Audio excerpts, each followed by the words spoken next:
porque el cielo es un lugar de comunión con Dios, de pureza, de deidad, y la adoración de Él, y le adoraremos con millones de millones de millones de personas que estarán ahí adorando a Dios. Y allí en la gloria, nunca jamás el predicador nos dirá, no, no, no, no, no.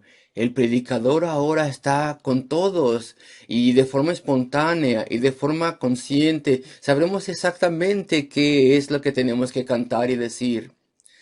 Y entonces de forma espiritual seremos llevados a tal rapto y maravillo y entendimiento de nuestro Dios. Y para el cristiano, esto está más allá de toda maravilla y esperanza y deseo. Esto es lo mejor y lo más maravilloso, el más maravilloso futuro para nosotros. Pero antes de la conversión, escuchamos estas cosas y bueno, pues nos alarmamos tal vez casi casi, porque esto no es interesante a nosotros. Esto no es algo que nos interese, que nos llame la atención, no es algo que deseemos antes de la conversión, porque no tenemos ningún gusto espiritual, no tenemos sensibilidad espiritual y que se nos diga que adoraremos en la gloria, en forma gloriosa a nuestro Dios, junto con una cantidad de personas que nunca nadie puede contar y lo haremos de forma perpetua a nuestro Dios vivo, pues cuando somos incrédulos y no somos salvos, eso no nos interesa. Y entre los galileos, los discípulos galileos, ellos nos representan antes de que conozcamos a Cristo. Y cuando le rechazaron, se apartaron de Él. Ya no anduvieron con Él, no estaban interesados en la vida eterna. Una vez que vieron un poco de lo que esa promesa eterna involucraba, las cosas espirituales, las bendiciones espirituales, la gloria eterna, queridos amigos, el estar en un lugar de perfecta pureza y justicia, para nosotros, cuando luchamos en contra de nuestro pecado, para nosotros que se nos ha dado un nuevo corazón en la conversión, pero nosotros fallamos mucho. Y entonces nosotros a veces nos hundimos y nos odiamos si tú quieres solos. Y nosotros anhelamos avanzar y ser puros. Y para nosotros que estamos luchando en contra del pecado, el poder ir a ese lugar perfecto, donde ya no hay más tentación, donde ya no hay más pecado, donde ya no hay más corrupción que se levante de dentro de nosotros, sino solamente pureza sorprendente y maravillosa, y una conducta hermosa, y una actitud y palabras hermosas.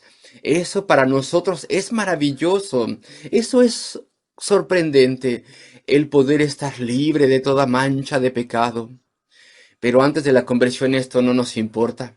Esto no es nada para nosotros. Esto no nos interesa en absoluto. La vida eterna no es solamente una promesa de vivir de forma eterna, sino que es una promesa de un lugar, de proximidad a Dios.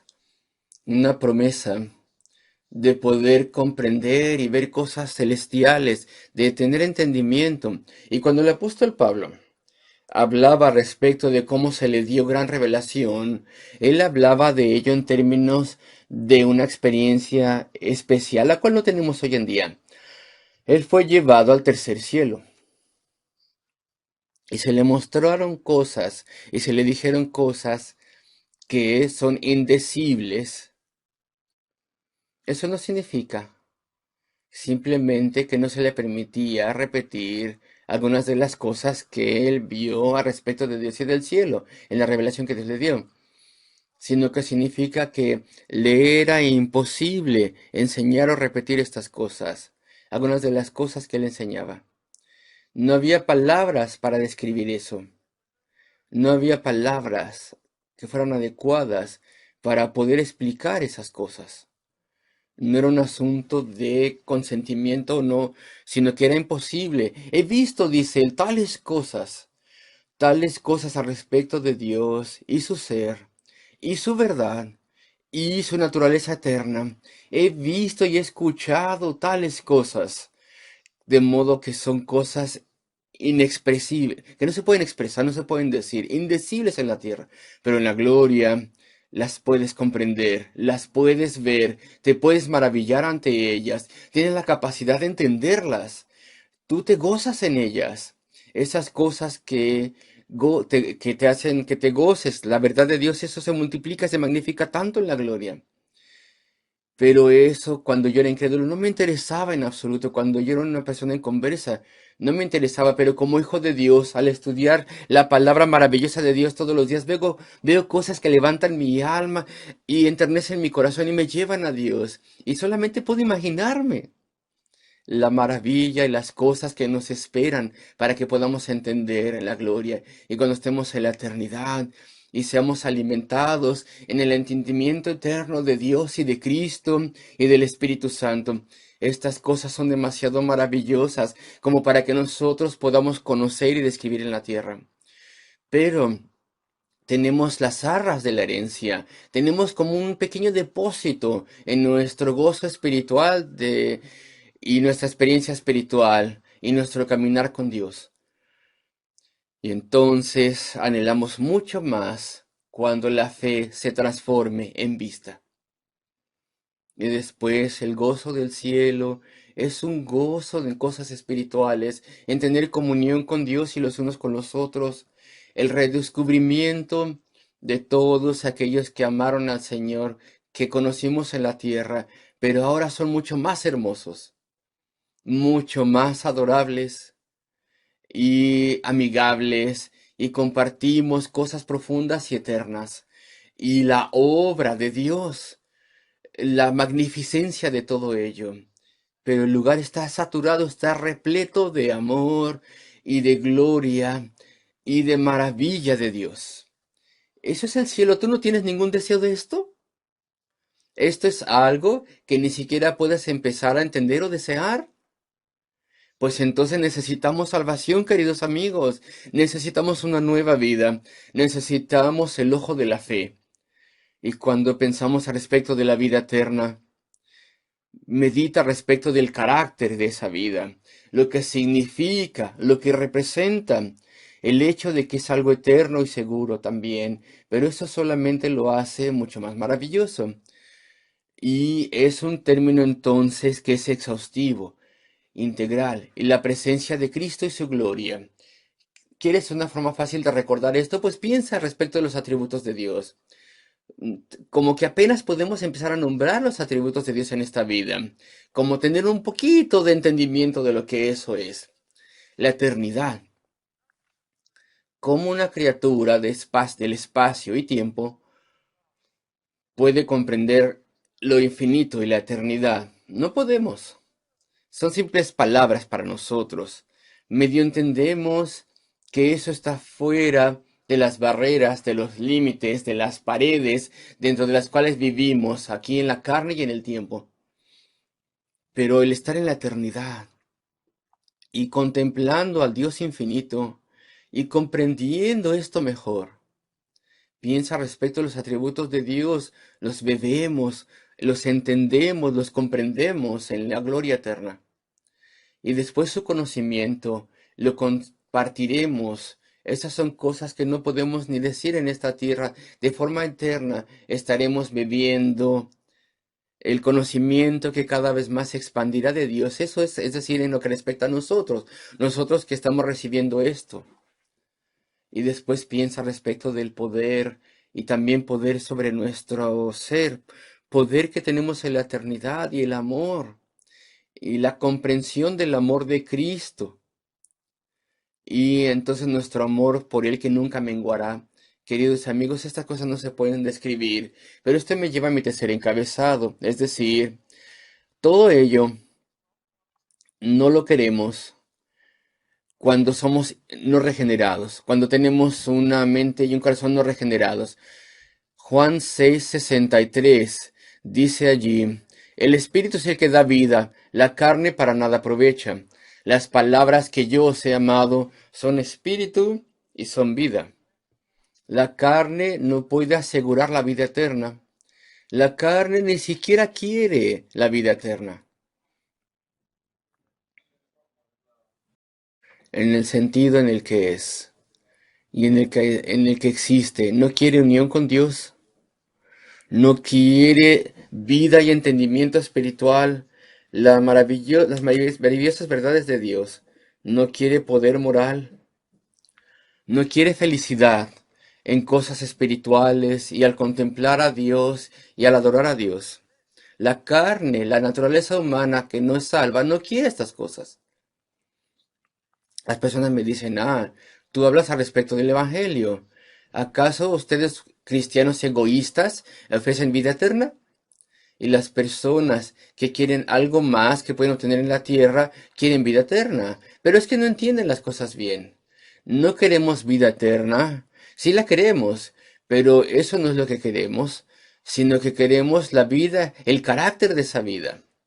Es decir, ver a Dios, ver a nuestro Redentor, conocer su amor, amarle de forma eterna, estar libres de pecado, el poder explorar todo su ser y su creación, el poder estar inmerso en Él, eso es lo que queremos, el cielo, más bien a Cristo primero y el cielo y la gloria eterna.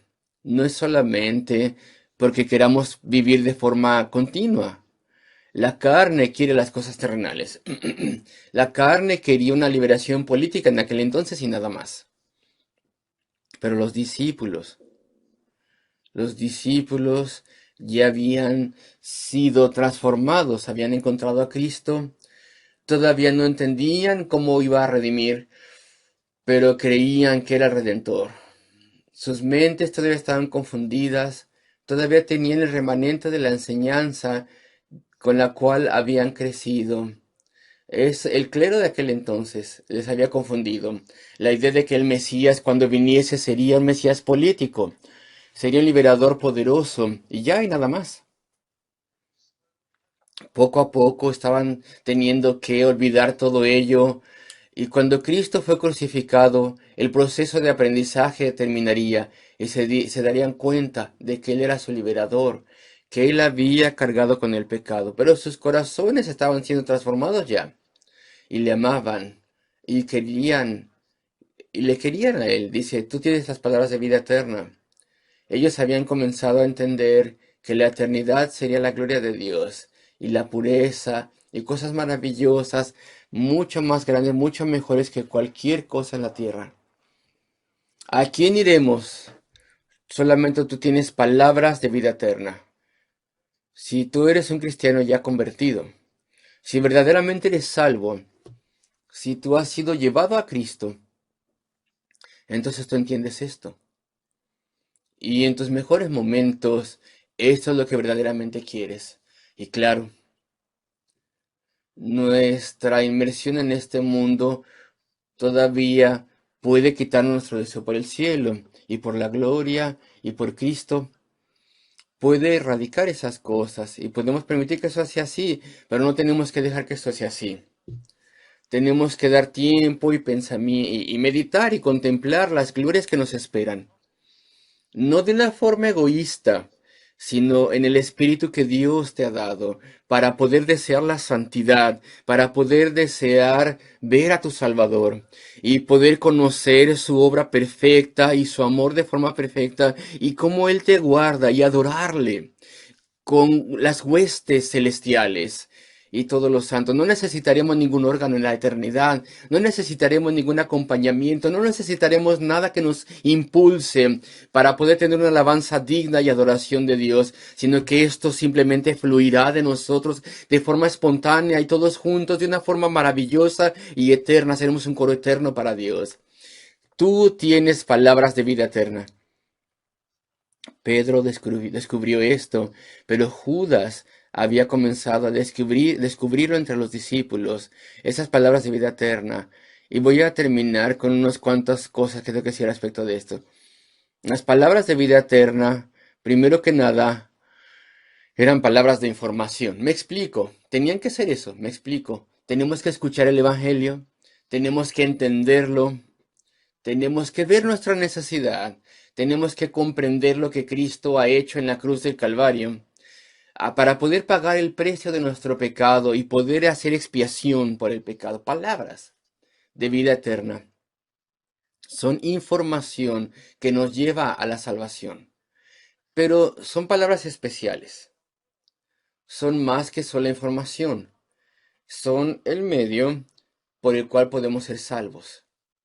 Porque en eso, en esas palabras, está la descripción del Calvario y de Cristo, quien a través de su inmenso poder quitó el castigo del pecado. Él tomó ese castigo del pecado a nombre de todos aquellos que creían en Él, de modo que cuando esas palabras sean comidas, es decir, creídas con todo tu corazón, y tú dependas de ello por completo, y eso sea la base de tu oración, que diga, Señor, sálvame, creo en Cristo y en su muerte redentora, sálvame, Señor, y ven a mí, tómame, adóptame como tu hijo.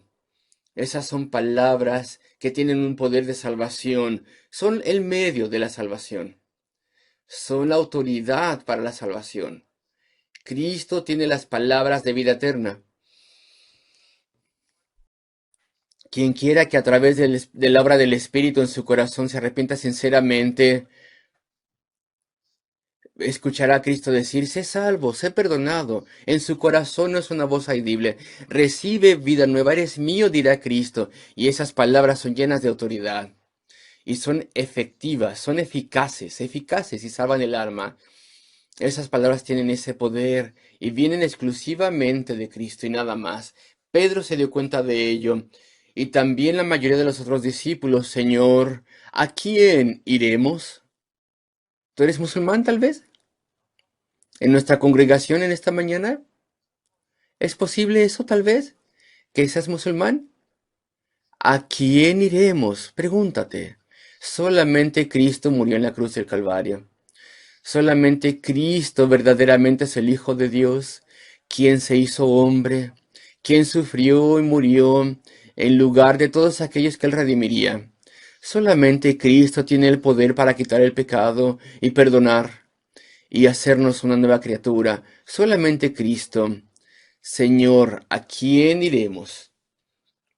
No hay nadie más que tenga las palabras de vida eterna, palabras que describen el camino a la salvación, palabras de poder y autoridad para salvar, porque Él lo ha logrado. Él ha ganado el derecho de perdonar, muriendo por esos pecadores, así les perdona. Solamente Cristo es una palabra exclusiva y una palabra poderosa. Señor, tú tienes palabras de vida eterna, tú y nada más. Bueno, hablamos al respecto de este término exhaustivo, la vida eterna. Acuérdense que es completo, absoluto, es metanímico, representa todo el conjunto y ámbito de maravillas en la gloria eterna. Es la naturaleza de la vida y también la permanencia de esa vida. Estudiamos los elementos de la gloria, algunos elementos. Miramos un poco el hecho de que la vida eterna no la queremos cuando somos incrédulos, si no somos salvos no lo queremos, si no somos salvos no lo deseamos, no lo queremos, no lo vemos. Y también estudiamos las palabras de vida eterna. ¿Qué es esto? El Evangelio de Cristo y su muerte redentora en la cruz del Calvario y su amor. Queridos amigos, Simón Pedro respondió a nombre de todos, Señor, ¿a quién iremos? Tú tienes palabras de vida eterna.